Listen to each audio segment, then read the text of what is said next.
अच्छा, ये सब चलता चलता चलता चलता ये पहुंच जाता है 12th क्लास में। और आपकी उम्र उस टाइम पे कितनी हो जाती है? 28-29 साल हो जाती है। हाँ 27 के करीब हो गई थी मेरी, 27-28 साल हो जाती है। तो फिर ये घर से कैसे भगाया उसको? घर से स्कूल के टाइम पे वो आ गई थी अपने स्टैंड पे, तो मैंने वहाँ से वो ड्रॉप कर ली किस चीज़ में लेके गए? गाड़ी में। कहाँ से अवेलेबल हुई?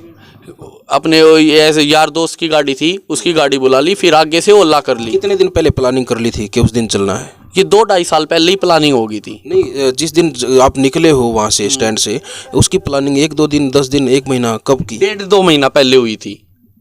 प्लानिंग चल रही थी कि भाई कैसे निकलना है। हाँ जी, कहाँ लेके गए उसको फर्स्ट टाइम? सीधा कोर्ट में, रोहिणी कोर्ट में। सीधा कोर्ट में? हाँ जी। वहाँ पे जाके क्या बोला आपने? वहाँ पे सतीश वकील था, उससे पहले ही बात कर रखी थी मैंने। मैं कहा भाई ऐसे ऐसे है। वो बोला ठीक है, तू लड़की को ले। बालिग हो चुकी थी या नाबालिग थी? बालिग हो चुकी थी ये, उस टाइम पे बालिग हो चुकी थी। इसकी जो जन्म पत्री है उसमें इसकी पूरी डेट हो गई थी, 10th में इसकी एज छोटी थी। पर जन्म पत्री मैंने पहले कागज़ दिखाए वकील को, मैं कभी उल्टा काम ना हो जाए। मैं कहा पहले आप ये कागज़ देखो, नोला वैलिड है, कोई वकील पहले ही तैयार कर रखा था? हाँ जी, पहले ही वकील से बात। पहले तैयार कर रखा था आपने? वकील ने क्या क्या सलाह दे रखी थी आपको? वकील आप ले आना, हम करवा देंगे। हाँ, वकील ने यही सलाह दे रखी थी अगर लड़की अपनी मर्जी से आ रही है तो तुम आ सकते हो, ज़बरदस्ती हम नहीं करवाएंगे। अगर उसकी एज माइनर है, ओके है वो एज में, तो हमें कोई दिक्कत नहीं है। वहाँ पे उसके बयान भी हुए थे, आर्य समाज में करवाई है उसने, उसका सर्टिफिकेट भी है मेरे पास, कहो तो मैं दिखा भी सकता हूँ। तो उन्होंने मतलब आपको ये सलाह नहीं दी कि आप ये गलत कर रहे हो? उन्होंने बोला था मेरे को तुम ये गलत कर रहे हो। मैं कहा सर ये बताओ हम गलत क्या कर रहे हैं? हम भाग के नहीं जा रहे, मैं उसको भगा के नहीं लेके जा रहा घर से, मैंने शादी करके। अगर वो लोग ना करवाए वहाँ पे तो फिर कहाँ करें ये सब? वो ना करवाते तो कोर्ट में हम और दूसरी कोर्ट में जाते। मतलब सहारा तो उसी स्टाफ का लेना पड़ता। हाँ, मतलब भाईचारा तो वही है सारा। हाँ जी, कोर्ट में ही शादी होती। वो ना तो कोई और। हाँ जी, कोर्ट में तो जाना ही पड़ता। अगर ना जाते तो वो क्या पता वो क्या कदम उठा लेती उस टाइम पे, उम्र में क्या उल्टा सोच लेती, वही उल्टा सोच लेती। वो नहीं सोचती, क्या पता मैं ही सोच लेता उस टाइम पे। अगर उस टाइम पे उन लोगों के द्वारा इस तरह के जो है बच्चों को समझाया जाए तो जो है मेरा अपना मानना है कि मतलब इस तरह से परिवार खराब ना हो, बच्चों की ज़िंदगियां खराब ना हो, युवाओं की ज़िंदगियां नरक ना बने, क्योंकि वो नादान बुद्धि होती है, उनके तो कदम बहक जाते हैं। लेकिन वो लोग नादान नहीं हैं जो इस तरह के जो है कामों को जो है अंजाम तक पहुंचाने में जो ऐसे बच्चों की जो है मदद करते हैं, वो नादान नहीं है, वो बच्चे नहीं हैं। उनके भी बच्चे होंगे, उनकी भी बेटियां भी होंगी, उनके बेटे भी होंगे, सब कुछ होगा उनका। क्या वो अपनी बेटियों को इस तरह की सलाह दे सकते हैं? क्या इस तरह से वो उनके मतलब कानूनी कार्रवाई, कागज कार्रवाई वो करवा सकते हैं अपनी बेटियों की, अपने बेटों की? शर्म आनी चाहिए उन लोगों को। ये जो है कसूरवार ही वो लोग हैं। मैं यहाँ पे इस मौके पे कसूरवार ही उन लोगों को मानता हूँ जो मतलब इस तरह के बच्चे जो वो घर से जो है भाग जाते हैं और फिर वो लोग उनको शरण देते हैं, वो लोग उनको शरण देते हैं और फिर जो है बाद में उनकी ज़िंदगी ऐसी नरक बन जाती है जिस तरह से आज प्रवीण की और पूजा की बनी हुई है। दोनों मतलब जो है ज्योति की, सॉरी मैं माफ़ी चाहूँगा, प्रवीण और ज्योति। और सबसे बड़ी जो है ज़िंदगी वो नरक बन रही है बच्चों की। 1.5 महीने का बच्चा, 2.5 साल की बच्ची, शब्द नहीं है कहने के लिए। बस इतना ही कहूँगा कि शर्म थोड़ी सी करनी चाहिए, कानून में थोड़ा सा बदलाव होना चाहिए। आवाज़ जो हम उठा रहे हैं वो इसीलिए उठा रहे हैं कि कानून में बदलाव होना बहुत ही ज़रूरी है, वरना जो है मॉडर्न ज़माना इतना हो गया, अभी भी जो है इतने जो है इस तरह के जो है मामले हो रहे हैं समाज में, दिन प्रतिदिन हो रहे हैं, रोज़ाना मतलब कोर्ट कचहरी जो है भरी पड़ी है। आगे क्या हाल होगा? आगे तो ज़माना जो है इतनी स्पीड से जो है वो बदलने लग रहा है, आगे क्या हाल होगा? आगे बच्चों का मतलब भविष्य किस तरफ जो है जाने लग रहा है? ये थोड़ा सा सरकार को भी इन बातों के ऊपर ध्यान देना चाहिए। कोर्ट मैरिज कर ली, घर पे लेके आए या कहीं बाहर शिफ्ट किया? सीधी मैंने उनके घर पे ही छोड़ दिए उसी दिन, छुट्टी होने के टाइम पे स्कूल। अच्छा, कोर्ट मैरिज करके घर पे छोड़ दिया? हाँ जी, 2 महीने के लिए। ये 2 महीने घर पे ही उसने अपने घर वालों को बता दिया? नहीं, उसने नहीं बताया था, उसकी सिस्टर को पता था और उसकी दादी को पता था। इन्होंने कोर्ट मैरिज कर ली। उसकी सिस्टर 2 महीने बाद पता नहीं किसी से बात करती हुई, दादी को पता था तो उस बुजुर्ग महिला ने उसको समझाया नहीं?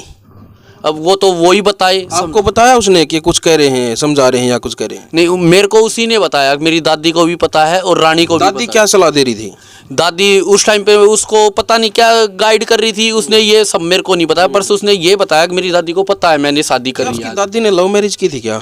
नहीं, उसके फादर ने कर रखी है, उसके ताऊ जी ने, बड़े पापा जो बोलते हैं वो, उसने सेकंड शादी कर रखी आपके है। परिवार में किसने की थी आपसे पहले? हमारे परिवार में किसी ने नहीं। मेरे से एक छोटा भाई है, वो अपना एक्साइटल मतलब में। उसके परिवार में हो रखी है? हाँ जी, उसके परिवार में एक नहीं दो हो रखी है।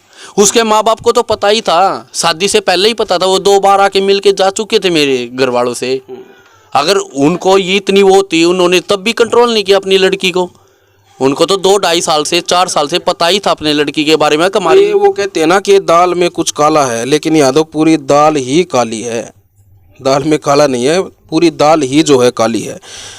अच्छा, उसके बाद 2 महीने उसको घर पे रखा, फिर कैसे लेके आए उसको? फिर उसका मेरे पास फ़ोन आ गया था शाम को। घर वालों को पता चल गया, यार ऐसे ऐसे मेरे को लालपुर बुला रहे हैं चाचा के पास। ज्योति को लेके आ जा, किरसन, उसके पापा का नाम है किरसन, जल्दी आ जा। और इसकी मम्मी ने लिया, तो ये वहाँ पे गई।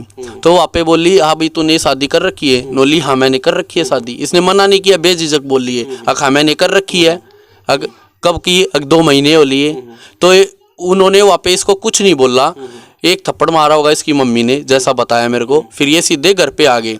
घर पे आके इसने फिर मेरे को फ़ोन किया, ऐसे ऐसे बात है, तू आ जा मेरे को लेने।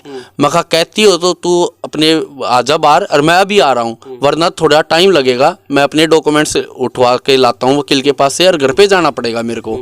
नोली ठीक है। मैं फिर घर पे आता हूँ, यार दोस्त थे मेरे, वो भी जाते हैं मेरे साथ। वो डॉक्यूमेंट सुबह लेके आते हैं वकील से, और मैं इनके जो मेरे पास थे फोटोकॉपी, मैंने वो दिखा दिया उस टाइम पे। 100 नंबर वाले के पास फ़ोन किया, वे आए, वो इनके घर पे गए, उन्होंने डॉक्यूमेंट्स भी दिखाए। अगर देखो ये है, मैं कहा ये कर रखे जी, मेरी वाइफ कहाँ है? तो ये बुलाई गई वहीं पे। पुलिस वालों ने पूछा इससे, ज़बरदस्ती? अगर नहीं, कोई ज़बरदस्ती नहीं, अपनी मर्जी से कर रखी है मैंने शादी। उन्होंने उस टाइम पे उसको वहीं पे रख दिया। मेरे को बोले चौकी चल तू। मैं चौकी पूरी रात थाने में रखा। उन्होंने मेरे को डराया धमकाया, क्योंकि उनके घर वाले पैसे वाले थे, वो दाब लगवा रहे थे। क्या डरा रहे थे? छोड़ने के लिए? हाँ, छोड़ने के लिए। मेरे को जेल में भिजवाए। लड़की हमारी तरफ बोले, मेरे खिलाफ बोले। उस टाइम पे जैसा उसने आने के बाद, मेरे घर पे आने के बाद बताया, मैंने बोली खिलाफ बोली आपके? हाँ, तो उस टाइम पे तो उसने रात को तो बोल दिया घर वालों के आगे, हाँ मैं बोल दूंगी, तुम चलो थाने में, मैं बोल दूंगी।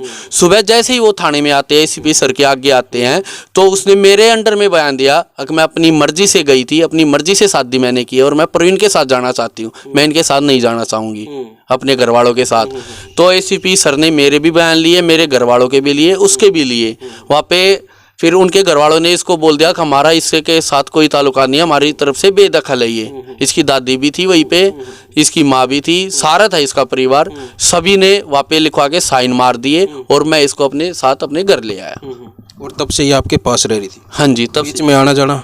बीच बता, शुरुआत से इसकी दादी के घर ये जाती थी, इसके ताऊ के घर भी एक बार गई है। वो आते थे रक्षाबंधन पे, पोची भी बंधवाता था इसके ताऊ का लड़का, जिसका भाई है, जो रानी है इसकी सिस्टर, जिसको पता था, उसको पता था। वो अभी भी बात करती थी, इंस्टाग्राम पे भी बात करती थी इससे, इसके साथ। सभी को पता था इनके घर में। अब कितनी तारीख को गई है वो यहाँ से? अब 9 तारीख को गई है, 12वें महीने में, इसी महीने में। 9/12/2022। हाँ जी। 2 बच्चे हैं? हाँ जी, 2 बच्चे हैं। क्या होगा इनका? अब बताओ, मैं तो कर ही रहा हूँ, जब माँ नहीं सोच रही। मेरी बस यही है, गुजारिश है, मैं यही कहना चाहता हूँ ज्योति से भी। देखो, मेरे को उससे कोई गिला शिकवा नहीं, ना उसके घर वालों से मेरी कोई नाराज़गी है। जो गलत फहमी बांट रखी है जिन्होंने भी, उनके घर वालों के खिलाफ, मेरे खिलाफ, मेरे से आके आमने सामने बात की जाए। अब भाई ये दिक्कत है हमारी लड़की को, उसका बैठ के तो हल निकलेगा। ये तो नहीं घर पे जाके बैठेगी हल निकल जाएगा। कल को इस बच्चे को कुछ हो गया तो क्या जवाब देगी? वो समाज को दिखा देगी मुँह, या फिर मुंह दिखा दे? मेरे खिलाफ तभी कार्रवाई कर देगा प्रशासन, अगर इसने मार दिया इसके। अब ये हक उसी का बनता है, माँ का। मेरा काम यही तो, ड्यूटी पे जाना, लाके कमाना, मैं उनको देना। इनको अगर ना मिले तो मेरे को बताए। अभी मैं यही चाहता हूँ कि ज्योति आए, अपने बच्चों को हैंड ओवर ले, इनकी देखभाल रखे। बच्चा 1.5 महीने का, उसको दूध पिलाया जाए, ताकि उसकी परवरिश अच्छी हो। अगर कोई दिक्कत है तो मेरे आमने सामने आके बात की जाए, ना कि छुप के। अब मेरे को यही नहीं पता वो जिंदा है, किस हालात में, किस हालात में नहीं। एक और बात कहना चाह रहा हूँ, प्रशासन कह रहा है वो एडमिट है, उसके घर वाले कह रहे हैं उनको, प्रशासन को, अगर वो एडमिट है, अगर वो एडमिट है तो मेरे को बताती। मैंने पॉलिसी करा रखी अपने बच्चों की जिसमें कवर है मेरी बीवी वाइफ ज्योति और मेरी गुड़िया 2.5 साल की। अगर 5 लाख तक इनको कुछ भी होता है तो किसी भी हॉस्पिटल में आदित्य बिरला से सर्च भी मार सकते हो, मेरे पास पॉलिसी नंबर भी है, उसमें जाके पैनल के आधार पे एडमिट होंगे, 5 लाख तक का इलाज फ्री है। तो उन्होंने वो किस बेस पे एडमिट करा? प्रधानमंत्री योजना वाली है क्या? हाँ जी, आदित्य बिरला में एक्सिस बैंक से करवाई थी मैंने। अच्छा, वो दूसरा अलग प्राइवेट करवा रखा? हाँ जी, प्राइवेट करवा रखा है। अब जब उन्होंने लिख के दे दिया हॉस्पिटल में दूसरा लड़का मेरा हुआ, हमारा इसके साथ कोई ताल्लुका नहीं है, तो वो बगैर बताए पीछे से कैसे लेके गई उसको और कैसे उन्होंने अपने पास रख लिया? अब उसको कुछ हो गया तो उसका जिम्मेवार कौन है? मैं किससे जाके पूछूंगा तुमने कैसे रखा है? इन कागजों की कोई वैल्यू नहीं है। वैल्यू नहीं है तो ये क्यों कोर्ट में बनवाए? फिर कुछ तो वैल्यू होगी। प्रशासन कह रहा है, आईओ कह रहा है, नम आईओ, कोई वैल्यू नहीं है इसकी। उनकी लड़की है वो ले गई। अरे ले गए, मेरे घर पे आगे बात करो, अगर हमारे साथ यह दिक्कत हम लेके जा रहे भाई। बिल्कुल, देखो अगर वो जो शुरू में जो गलतियां हुई हैं, लेकिन अब फिलहाल जो है बच्चे हैं और इस तरह से बच्चों को जो है छोड़ के जाना वो एक मतलब सरासरी और भी बड़ी गलती, जो बचपन में जो गलतियां की हैं उनसे कहीं ज़्यादा बड़ी जो गलतियां वो जो है अब जो है वो हो रही हैं।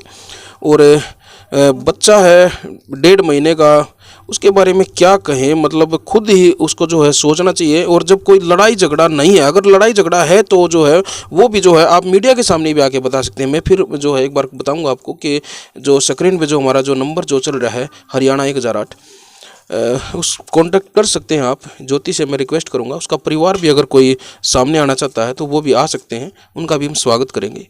पूरी जो है जानकारी हम उनसे भी जुटाने की कोशिश करेंगे। लेकिन हम कहेंगे यही कि जो है बच्चों को छोड़ के इस तरह से जाना वो सरासरी गलत है। लेकिन मैं एक बात प्रवीण से भी पूछना चाहूँगा, प्रवीण अगर उस टाइम पे ये प्यार व्यार के चक्कर में ना पड़ते तो ये दिन मेरे ख्याल में नहीं देखना पड़ता शायद।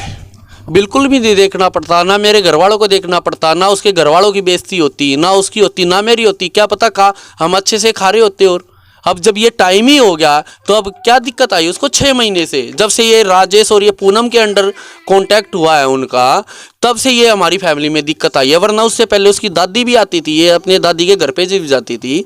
मीना है इसकी बुआ, डार्क गांव की, पानीपत, वो आके हमें को अलग भी करा के गई है, हमें न्यारा करवा के गई है नरेला में। आगे इनको न्यारा कर दो, ठीक है, तुम्हारे साथ नहीं बन रही तो हम न्यारे भी हो गए। उसके साथ बाद मेरा होटल भी था सपियाबाद, लॉकडाउन में मेरा होटल बंद हुआ है, तब भी ये आराम से हम रहते थे वहाँ पे, हमें कोई दिक्कत नहीं थी। इनके घर वाले, गांव वाले, इनके घर जो काम करता है, जो किराए पे रहता है, वे भी आते थे, सीधा कोथड़ी सब कुछ पहुँचाती थी इसकी दादी। तो कमी कहाँ है?